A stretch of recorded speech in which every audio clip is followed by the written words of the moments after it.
Bien, pues muy buenos días. De nuevo les saludo en el tercer webinar de esta materia Seminario de Proyectos de Investigación Educativa. Y el día de hoy nos va a acompañar la compañera Flor Camelia. Es una maestra que pues aquí ha estado desde que estamos estudiando y me da gusto pues recibirla. En un momento ya se conecta. Vamos a platicar el día de hoy acerca de la perspectiva teórica. Bueno, pues la perspectiva teórica es encontrar en la teoría aquello que nosotros reconocemos en la práctica, en la realidad. Todo lo que es literatura se puede considerar que ha sido escrito por el ser humano.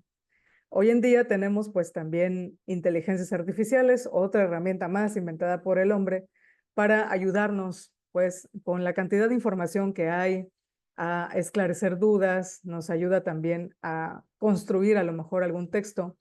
Sin embargo, cuando somos investigadores necesitamos tener pues realmente, digamos, un conocimiento de lo que es la teoría asociada a la problemática que estamos investigando. Y no por otra cosa más que el reconocer, el conocer estas fuentes, pero también los teóricos, ¿no? Estas teorías que dan sustento, que explican lo que otras personas pues han ido investigando a lo largo del tiempo y bueno, por supuesto, le da, le da un peso muy importante al fundamento que vamos a tener que interpretar en todos y cada uno de los trabajos recepcionales. Por cierto que los trabajos recepcionales pues se dividen en varios. Creo que ayer los nombré cuando hicimos ese segundo webinar. Uno de ellos es pues la monografía, otro sería la tesina, la tesis, el trabajo práctico, el proyecto de intervención, el ensayo profesional, la memoria profesional. Todos estos son trabajos distintos.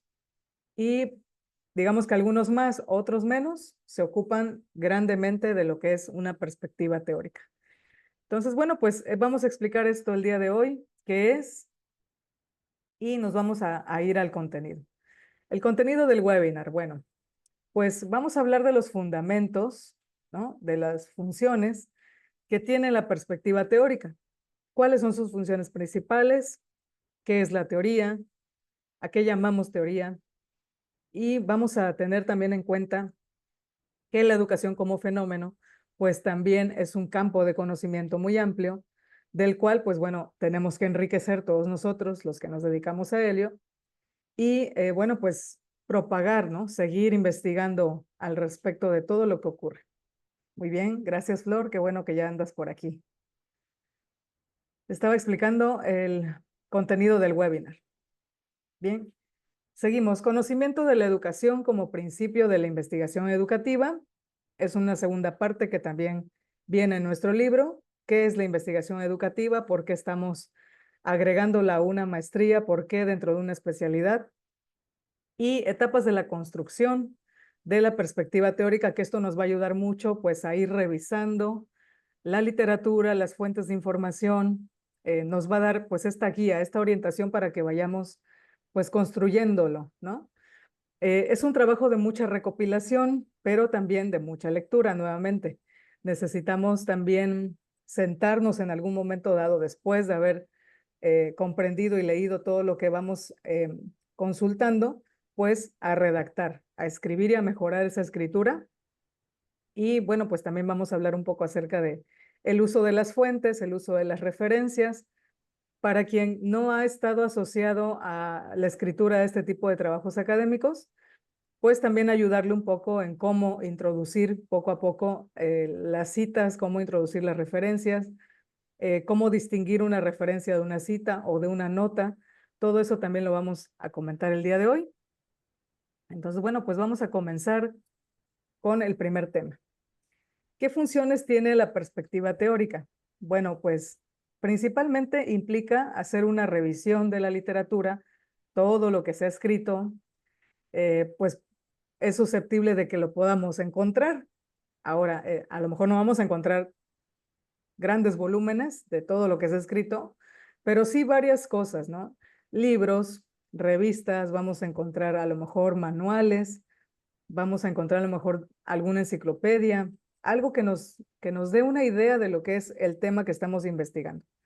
Dentro de esta literatura vamos a identificar pues esos antecedentes históricos que ya habíamos platicado en el webinar anterior. También vamos a encontrarnos tal vez las tendencias actuales, cómo es que a lo mejor ha cambiado la perspectiva de un fenómeno en el tiempo. Entonces, bueno, también es conveniente ir rastreando justamente pues todas estas fuentes de información, las más actualizadas. Siempre se habla de un rango, aunque no es oficial, digamos, en las universidades todas, cambian su, digamos, el tiempo, ¿no? La antigüedad que uno quiere de actualización, pero se habla por lo común entre 5 a 10 años de escritura o de las fuentes, ¿no?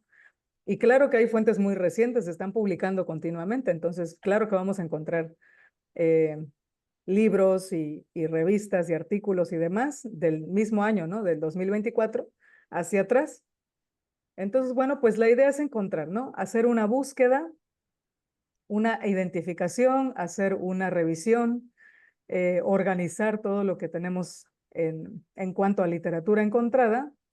Y bueno, primero pues sería como hacer una revisión muy superficial y luego ya cuando hemos identificado algún apartado que, que pues sea importante de leer, es ahí donde se comienza a hacer la lectura, ¿no? También podemos identificar autores, podemos identificar conceptos implicados y todo esto pues en suma es el marco teórico, ¿no? La perspectiva teórica se asocia pues al marco teórico. Como ya dijimos, hay unos apartados que son para el protocolo y unos capítulos que sirven para la tesis. Entonces, en la tesis ocupamos marco teórico y marco conceptual. Vamos a definir lo que es cada uno. El marco teórico, pues, sustenta la parte teórica y metodológica de nuestra investigación. Describe a profundidad el tema a través de la revisión del material literario y su intención es verificar o reformular o enriquecer los objetivos que hemos propuesto. Es decir, que vamos a estar confirmando con nuestro marco teórico, vamos a estar confirmando lo que ya sabemos a lo mejor en nuestra realidad. Ahora, la diferencia entre un marco teórico y un marco conceptual radica principalmente en que el marco conceptual va a contener las palabras principales, las más importantes de nuestra investigación. Esto es cuestión de estilos. Muchas veces se combinan, ¿no? O sea que las mismas palabras del marco conceptual aparecen en el marco teórico y está bien, es válido. Pero otros investigadores prefieren separarlo justo pues para hacer la diferencia, ¿no? La distinción entre las teorías y los conceptos clave.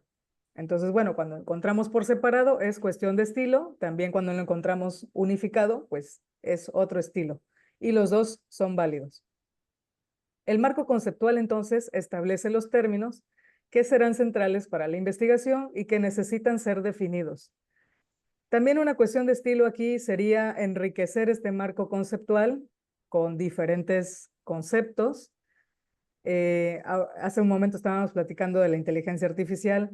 Le podemos pedir a la inteligencia que nos haga un rastreo de las definiciones y seguramente nos va a traer varios autores diferentes.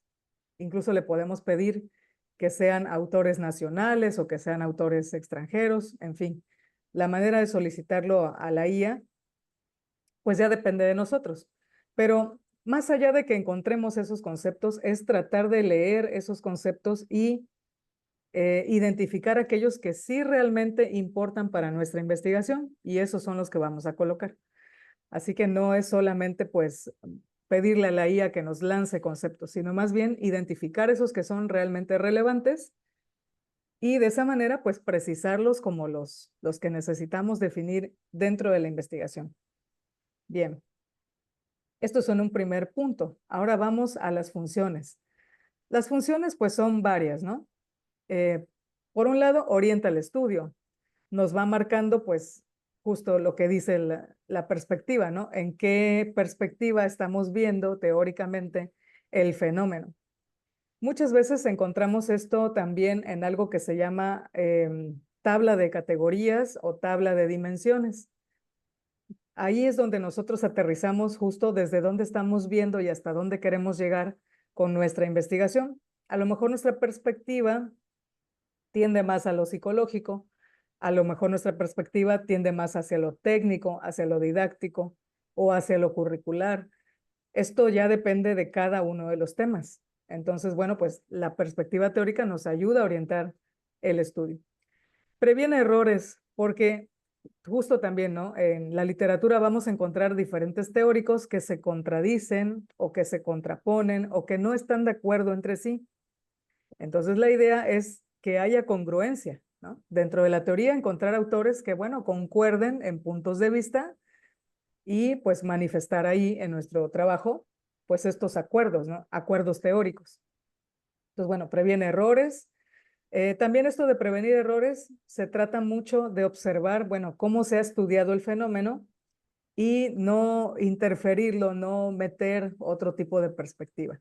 Como les comentaba en el anterior webinar, nos encontramos a veces con alumnos, por ejemplo, del área de la salud, aquí en la maestría en educación en Cristóbal Colón, que, por ejemplo, me tocó leer un trabajo en donde hacían un estudio nutricional, un estudio de la salud física, ¿no? Fisiológica y todo, porque pretendía, pues eso, investigar cómo es que la salud física también repercute en el aprendizaje. Pero su carga más fuerte era inclinado hacia el área fisiológica. Y entonces, bueno, yo le decía al compañero que el estudio estaba bien, estaba perfecto para un área de la salud, pero no para un área de la educación, porque entonces enriquecía más la parte biológica, ¿no? Fisiológica, que la parte del aprendizaje. Entonces, por ahí también necesitamos ir orientando la perspectiva, que no se mezcle con otras áreas. Bien, nos amplía el horizonte, por supuesto, cada vez que hacemos más lecturas de diferentes fenómenos, pues por supuesto que va a repercutir en ampliar nuestro criterio, nuestros conocimientos, nuestros horizontes. Y bueno, establece la necesidad de investigar. Todas las investigaciones son inacabadas, todas, entonces necesitamos también ver cuáles son esas lagunas que se necesitan pues ampliar o profundizar.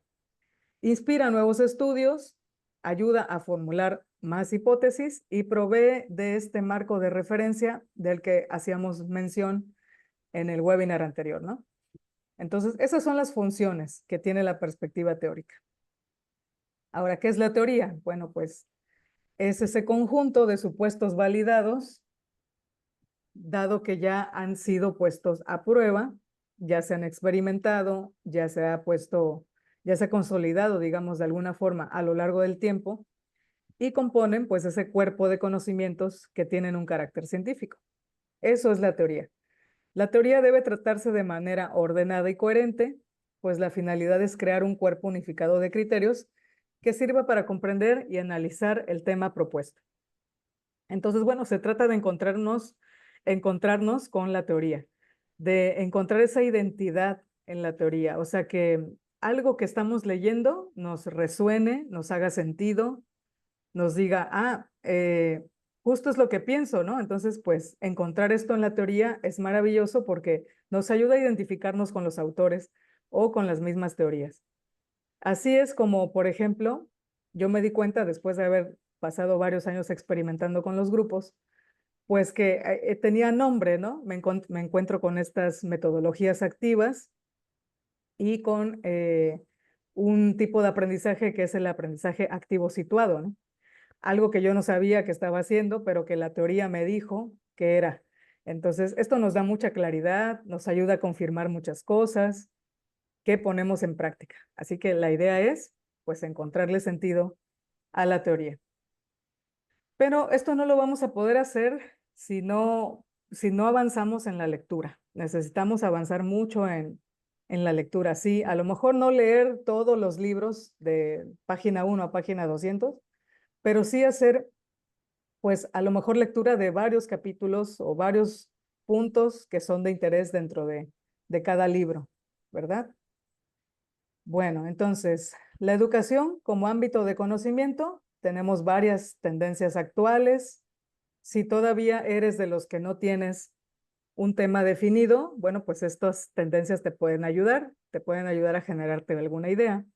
Por ejemplo, el tema de la educación inclusiva, que pues todos sabemos, los que estamos en este ámbito, que ya es por ley atender a todo tipo de niños, todos tienen derecho a recibir educación, así que, bueno, no importa su género, su edad, sus condiciones físicas, mentales, intelectuales, debemos incluirlos. Entonces, es todo un tema y de esta tendencia salen muchísimos otros temas más.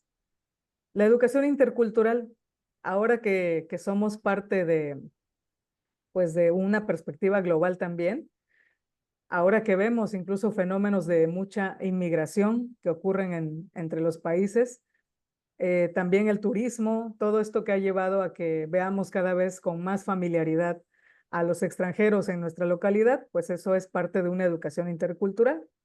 También la podemos entender como que dentro de un país tenemos diferentes culturas y tradiciones y que también pues están migrando de su lugar de origen a las grandes ciudades. Esto, bueno, pues también es un fenómeno que hay que estudiar, ya que, bueno, pues sirve para compartir justo pues estas ideas que son diversas y que convergen en un mismo lugar. La educación a distancia, bueno, también es un tema interesante. Últimamente se ha puesto mucho a investigar, las personas se interesan por este tema, que tiene que ver con eso, ¿no? De la educación utilizando modelos tecnológicos, tecnopedagógicos, el hecho de ocupar, por ejemplo, plataformas para poder estar integrando pues este tipo de clases, ¿no? Entonces la educación a distancia también está en boga. La innovación educativa, aquí habla pues más bien de estrategias, de modelos, de métodos que podemos poner en marcha y que podemos salir un poco de la educación tradicional. La innovación educativa también es un tema muy apasionante. Y la educación global, bueno, lo que se conecta con la educación intercultural, que decíamos, bueno, pues estar interesados en estos fenómenos que ocurren en otras partes del mundo. ¿Cómo es, por ejemplo, una educación comparada eh, con algunas investigaciones que han hecho algunos organismos como la OCDE, que plantea pues una evaluación internacional para considerar cómo están trabajando las diferentes escuelas de distintas partes del mundo? Esto es un tema también muy interesante y propicia pues justamente el comparar métodos, comparar sistemas, comparar técnicas de estudio que pues han resultado ser exitosos en otros lugares. Aquí tenemos entonces pues varias tendencias que nos pueden ayudar a generar algún tema. Bien, ahora la educación también presenta tendencias para los próximos años. Algunas de ellas pues podemos hablar en estos momentos, todas tienen que ver la mayoría con la parte tecnológica. El aula invertida, por ejemplo, hablar de este modelo que utiliza la mayor parte del tiempo de la clase para hacer práctica, para el desarrollo de habilidades y utiliza la parte independiente, la parte por fuera del aula, la utiliza para compartir conocimientos, para profundizar en ellos, en los conocimientos, y por esa razón se le conoce como aula invertida. Quiere decir que ya no es al revés como antes se estilaba, ¿no? La mayor parte de la clase trabajando conocimientos y por fuera las habilidades o la práctica. Se hace al revés y por eso recibe este nombre, aula invertida. Es un modelo muy amplio, podríamos tener todo un curso de ello, pero bueno, a grandes rasgos sería eso. El modelo ABP, que es un modelo también reciente ¿cómo se llama?, de investigación, pero también de asociación de rescate de problemáticas, en donde ponemos en marcha las estrategias de colaboración, de cooperación, para que los alumnos resuelvan algún problema. Se está poniendo muy de moda. También hay muchos cursos de ABP, donde se explica toda la metodología paso a paso, pero básicamente es plantear un problema entre todos y darle una solución entre todos. En eso se basa. Las MOOC, bueno, las plataformas, digamos, son dos tipos. Las plataformas virtuales, unas de ellas son institucionales, como las que ocupamos aquí en Intraseas, y otras pues son recursos abiertos, ¿no? Pero aquí lo importante es cómo están estructuradas. Las plataformas educativas que utilizamos como Intraseas, pues tiene una finalidad propia de la institución, que es albergar nuestras clases, calendarizarlas, evaluar, presentar materiales, consultar las calificaciones, o sea, todos estos recursos. En el caso de una plataforma MOOC es algo distinto porque puede entrar cualquier persona que no pertenezca a la institución, pero que esté interesado en algún curso.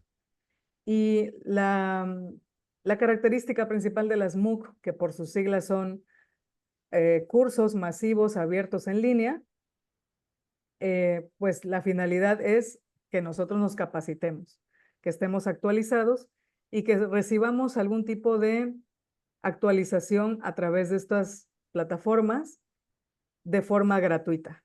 Es decir, que no nos cueste, que podamos tomar algún curso a distancia y que nos enriquezca con alguna certificación.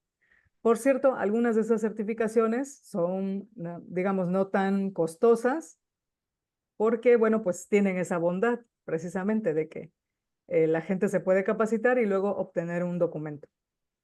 Estas son tendencias de los próximos años que pues ya estamos viendo sus efectos. Cada vez más y más personas se lanzan a la búsqueda de este tipo de plataformas. Y bueno, el Blended Learning, que por su nombre pues significa el aprendizaje mezclado. La mezcla que se realiza es porque tenemos una parte presencial y tenemos una parte virtual. Y bueno, a eso se le llama aprendizaje mixto o Blended Learning o aprendizaje mezclado. Son tendencias que también pueden ayudar a interesarnos en la búsqueda de este tipo de temas, porque van en tendencia. Asimismo, tengo por ahí un libro que se llama Metodologías de Aprendizaje Sociocríticas. Es un libro de recursos de la Secretaría de Educación, que igual se los puedo compartir. Ahí vienen todos los que son del tipo de aprendizaje basado en proyectos, en problemas, en escenarios tecnológicos, en fin. Es un libro muy, muy bueno y muy completo. Bien, ahora, bueno, en la educación es el principio de la investigación.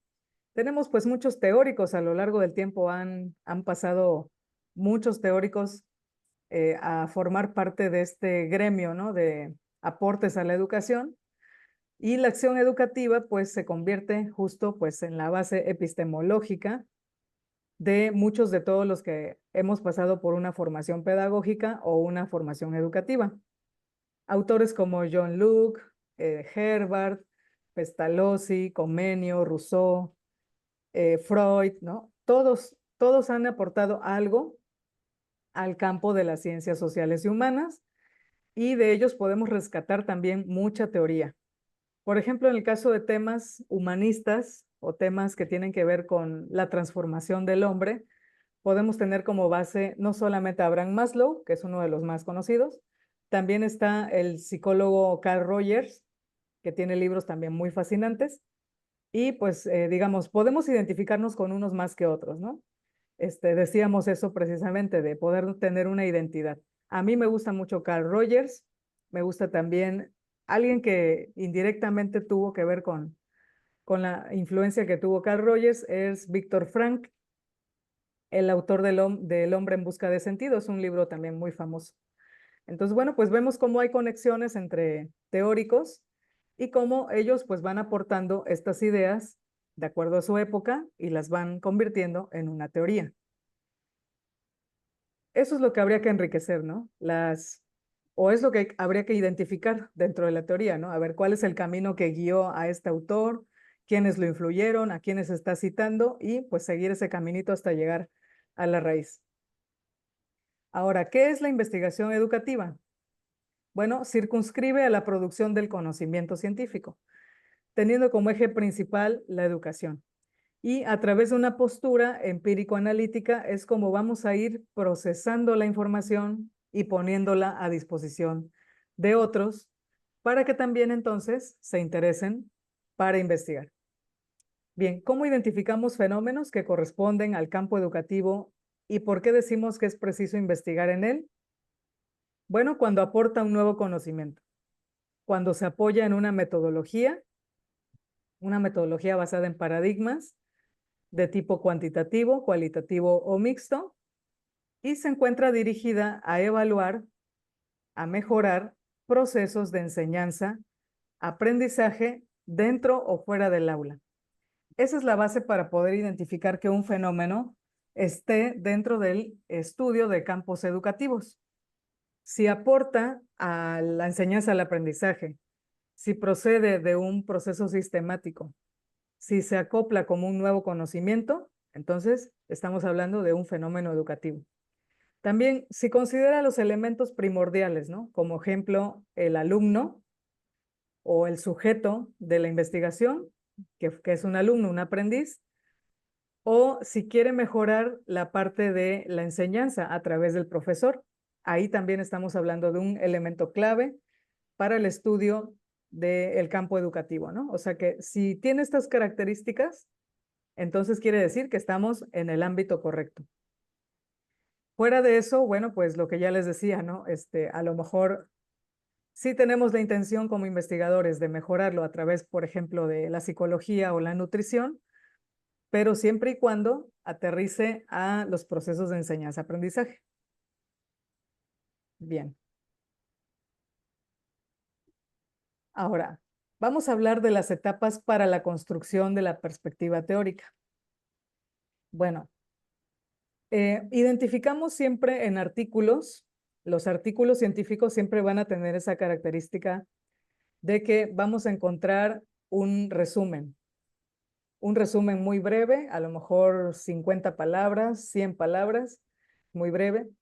Vamos a encontrar también dentro de ese resumen, pues todos los apartados, ¿no? De qué va la investigación, qué palabras claves hay, qué metodología se empleó, qué resultados fueron los relevantes y las conclusiones. Esto lo vamos a poder identificar en cada uno de los artículos. Ahora, una vez que vemos si el artículo contiene en ese resumen una idea general de lo que yo estoy buscando, pues entonces ahora vamos a los apartados principales, identificando, bueno, cuáles son esos apartados, qué ideas principales tiene en su planteamiento y en la metodología.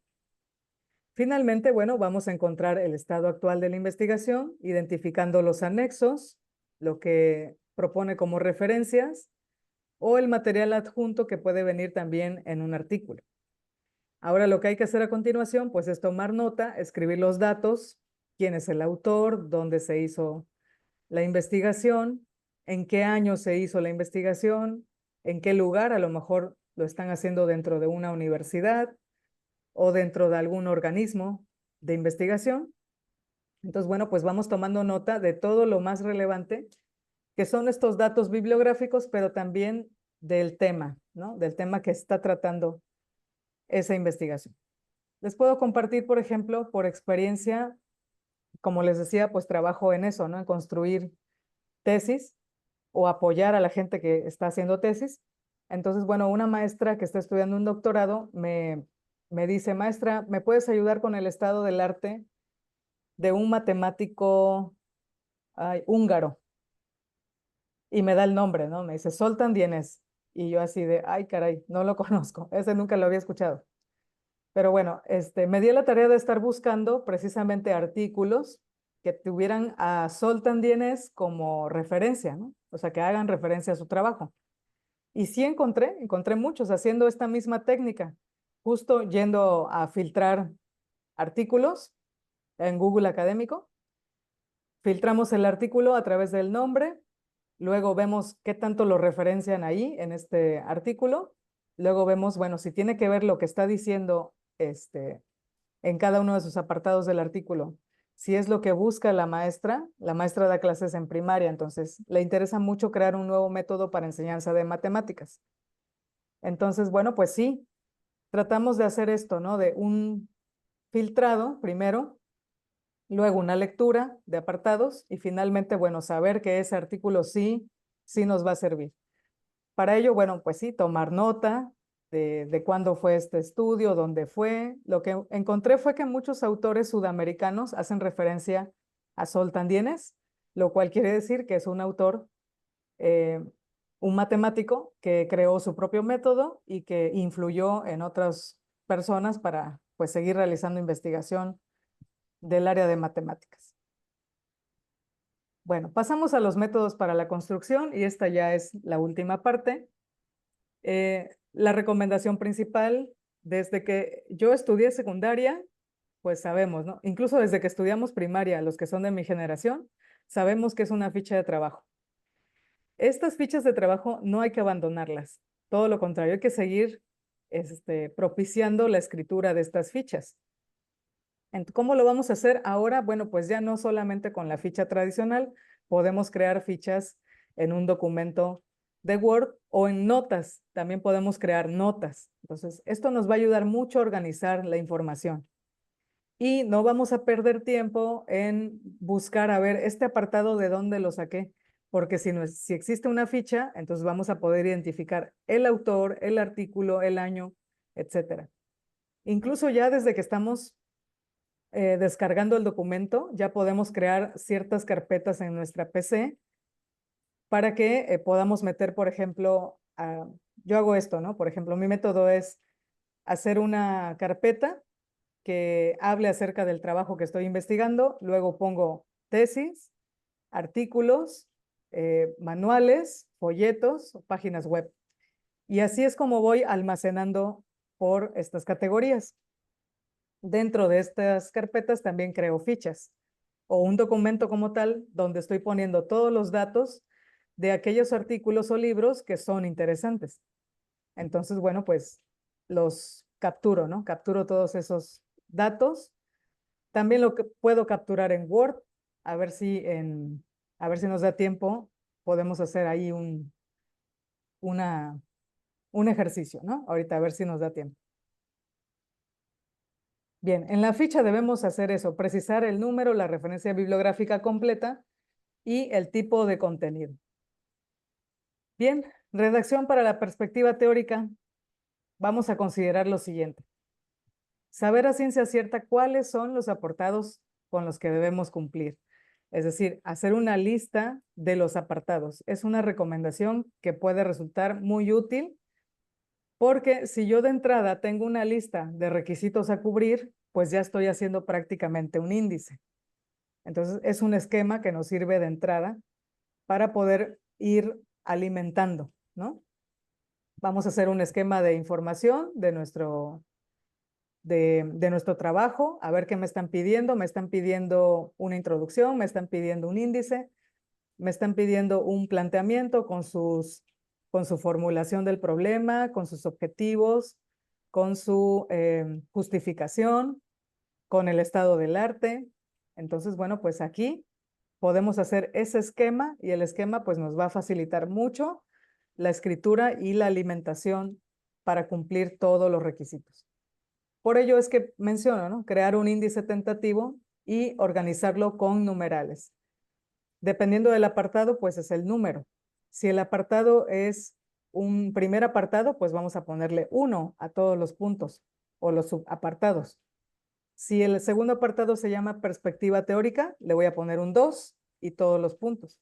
Entonces, es la forma en la que podemos encontrar una mejor organización. Bien. Ahora, en cuanto a la redacción, pues mira, siempre va a haber, siempre que vamos a escribir un trabajo de esta naturaleza, siempre va a haber algo que mejorar a esas primeras escrituras. Así que vamos a considerarlo como borradores. Y bueno, pues tratar de escribir todas las ideas. Estas ideas, por muy locas que sean, por muy inexactas que sean, por muy coloquiales que sean, hay que escribirlas. Esa es la mejor recomendación. Hay que escribir tal cual como lo pienso, ¿no? Y empezar a expresar y expresar. Una vez que ya tengo algún volumen, por ejemplo, una cuartilla, 2 cuartillas, entonces sí, empiezo a hacer una revisión de cómo sonaría. A ver, lo leo en voz alta y escucho cómo suena. De acuerdo con eso, pues le puedo hacer algunas correcciones, cambiar algunas palabras. Nuestro mismo editor de texto nos va a dar sinónimos, nos va a dar recomendaciones de cómo redactarlo. Entonces, bueno, pues se trata mucho de eso, de hacer una revisión de lo que estamos ya escribiendo.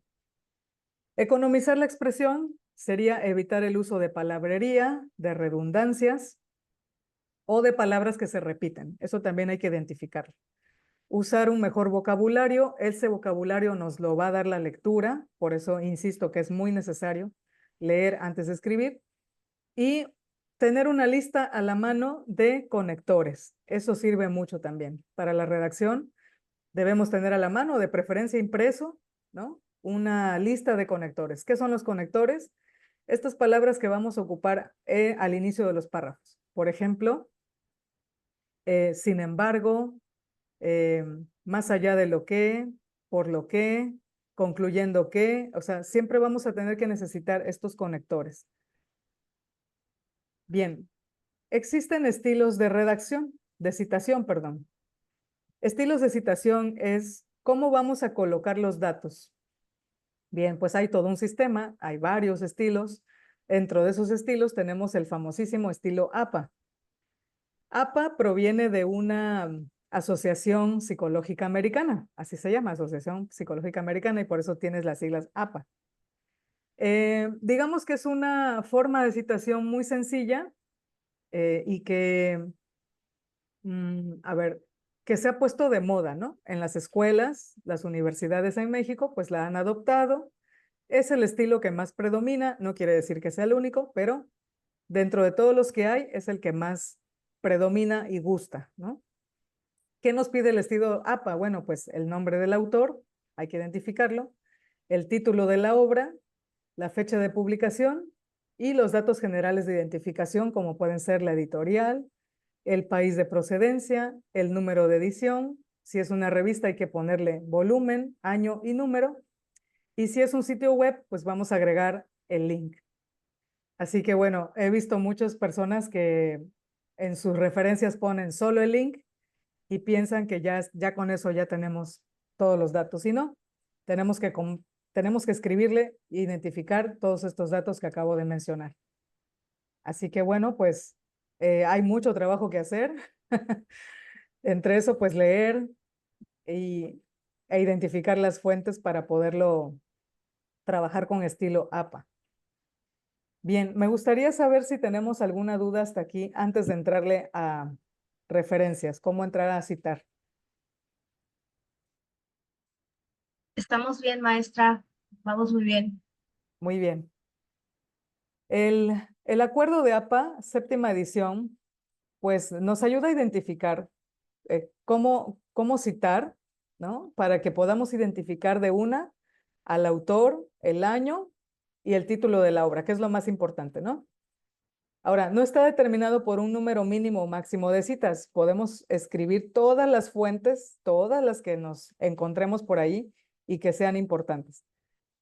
Podemos hacer uso de citas directas, o sea, algo que llamamos también textuales, tal cual como lo dijo el autor, o podemos hacer paráfrasis, una interpretación de lo que dice el autor. En ambos casos hay que referenciar, porque muchas veces entendemos que si ya hice el parafraseo, pues ¿para qué voy a citar al autor? Bueno, pues lo vamos a citar porque tiene influencia de otro. Entonces, por eso es que vamos a citarlos. Ya sea que lo pongamos de manera textual, sintetizado, por partes o parafraseado. Y bueno, en cuanto a las referencias, es la lista que viene hasta el final del trabajo en donde vamos a organizar cronológicamente el orden de aparición de las referencias, ¿no? De las fuentes. Y para ello, pues emplear el estilo APA que ya comentamos. Si quieren, bueno, ahorita que continuemos en el siguiente webinar, podemos hacer el ejercicio de cómo citar con un documento de Word, que me imagino pues ya varios saben, pero bueno, vamos a hacerlo para quienes no lo sepan. Y también cómo se vería pues estos autores ya reflejados en el documento, tanto dentro del texto como en la parte final. Eso lo vamos a hacer en un momentito. Bien, pues entonces vamos a conformar todo esto en un marco teórico que va a contener los antecedentes del tema, los conceptos principales del fenómeno y la elección de una teoría donde estamos situando nuestra investigación. Para ello, pues sirve toda esta perspectiva. Si esto lo contiene, ya la hicimos, ¿no? En el próximo seminario, pues lo podríamos enriquecer. Mi recomendación nuevamente es que tengamos un documento que vayamos a entregar para la materia y otro documento donde vayamos vaciando toda la información que hemos encontrado hasta el momento. Bien, como conclusión, y sí, ya vamos a cerrar en 2 minutos, este apartado pues es muy complejo, lleva mucho tiempo también, es una apuesta entre tú y el papel en blanco, debes asumirte como un escritor, como un creador de teoría, así que, bueno, pues hay que trabajar mucho en eso psicológicamente para que entonces tú te la creas y empieces a escribir como si fueras eso, un autor, un nuevo teórico, un nuevo Comenio, un nuevo Herbart, un nuevo Pestalozzi, un nuevo Piaget, que está escribiendo sus ideas. Iniciar cuanto antes porque entre más lo pensemos, más procrastinamos. Entonces, bueno, no, hay que hacerlo diariamente, una pequeña lectura, una pequeña búsqueda diariamente para que se vuelva un ejercicio y se convierta pues en un hábito, ¿no? Una disciplina diaria. Porque bueno, falta algo para terminar la maestría, pero también falta poco para enfrentarnos a esto ya en su forma más cruda. Y bueno, esas son mis recomendaciones. Espero que haya quedado claro. Ahorita nos vamos a volver a conectar para un cuarto webinar. Y pues si te quedas, Flor, genial, porque aquí vamos a presentar entonces cómo citar. ¿Sale? Sí, maestra, gracias. Continúo con usted. Muy bien. Pues muchas gracias a todos y ahorita nos vemos en unos minutitos.